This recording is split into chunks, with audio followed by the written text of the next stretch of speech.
नमस्कार शेतकरी मित्रांनो, शेतकऱ्यांसाठी अतिशय आनंदाची बातमी। सरसकट पीक विमा हेक्टरी 20,000 रुपये शेतकऱ्यांच्या बँक खात्यात जमा होणार आहे।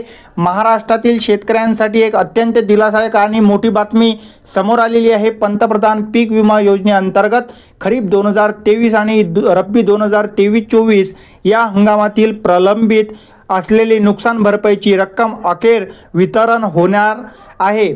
सरकारने एकूण 921 कोटी इतका मोठा निधी शेतकऱ्यांच्या बँक खात्यात थेट जमा करण्याची तयारी केलेली आहे। विशेष म्हणजे ही रक्कम 2 ऑक्टोबर 2025 रोजी थेट DBD द्वारे जमा केली जाणार आहे। यामुळे अनेक महिन्यांपासून मदतीच्या प्रतीक्षेत असलेल्या 15 लाखाहून अधिक शेतकऱ्यांची प्रतीक्षा संपणार आहे। आणि शेतकरी मित्रांनो, नुकसान भरपाईचे विभाजन कसे केलेले आहे ते बघूया। राज्य सरकारने नुकताच पीक विमा म्हणजेच विमा कंपन्यांना आपला प्रलंबित प्रीमियर हिस्सा भरल्यामुळे आता उर्वरित शेतकऱ्यांना नुकसान भरपाई मिळणार आहे।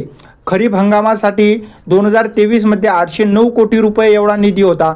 रब्बी हंगामासाठी 2023-24 साठी 112 कोटी निधी मंजूर होता। एकूण 921 कोटी लाभार्थी शेतकरी या टप्प्यात 15,25,000 शेतकऱ्यांना ही भरपाई मिळणार आहे। भरपाईसाठी विलंब का झाला होता शेतकरी मित्रांनो? खरीप 2023 आणि रब्बी 2024 मध्ये राज्यात अवकाळी पाऊस, गारपीट, दुष्काळ आणि कीड रोगामुळे मोठे नुकसान झाले होते।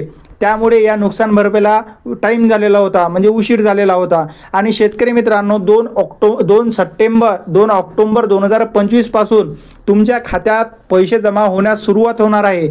म्हणजेच पीक विम्याचे हेक्टरी 20,000 रुपये शेतकऱ्यांच्या बँक खात्यात 2 ऑक्टोबर पासून ते ऑक्टोबर महिन्याच्या अखेरपर्यंत चालू राहणार आहे। तर तुम्ही खाते नक्की तपासा। व्हिडिओ जर आवडला असेल तर व्हिडिओला नक्की लाईक करा। धन्यवाद।